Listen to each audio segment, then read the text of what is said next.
હું જો તમને જાહેરમાં વાત કરું કે આ સભા પછી મારી પાસે બે મૂર્તિઓ છે, બે મૂર્તિ, એક રામ ભગવાનની અને એક રાવણની, તો તમે કઈ સ્વીકારશો? રામ ભગવાનની મૂર્તિ આપણે કોઈ શંકા વગર સ્વીકારશું. કેમ? તો તમે મને કહેશો કે સ્વામી, કે રામ તો અવતારી પુરુષ ભગવાન હતા, મર્યાદા પુરુષોત્તમ હતા, એમના આધારે તો જીવન જીવાય છે, એમની કથાઓ થાય છે, અને અમારા માટે ઈષ્ટદેવ છે, પૂજનીય છે. એમની વાણી અને પ્રસંગોના આધારે જીવનો ગૂંથાય છે. રામ સિવાય કોઈ ઉદ્ધાર નથી. રાવણ તો કોઈ રાખે? અસુર, હિંસક,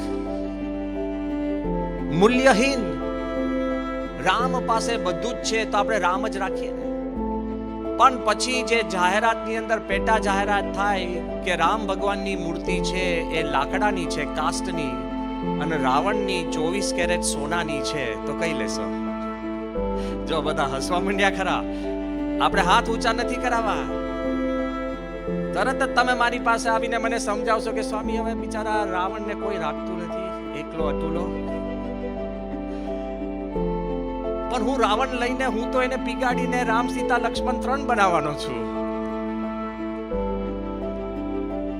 મારે રાવણની જરૂર નથી, પણ સોનાની જરૂર છે.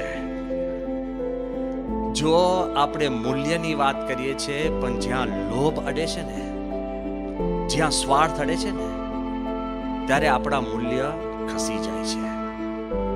બધા જ તમને નેતાઓ, બધા ધર્મ પુરુષો આપણને વાત કરશે કે મૂલ્યની જરૂર છે, મૂલ્યવાન જીવન બનાવો.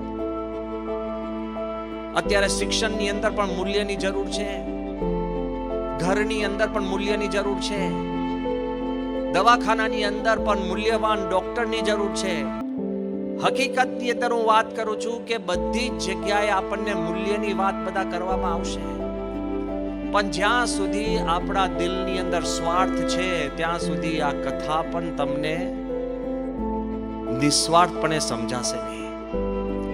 ઓન્લી જ્યારે આપણે આ વાત નિસ્વાર્થપણે સમજીશું, ત્યારે આપણા જીવનની અંદર ચેન્જ આવશે.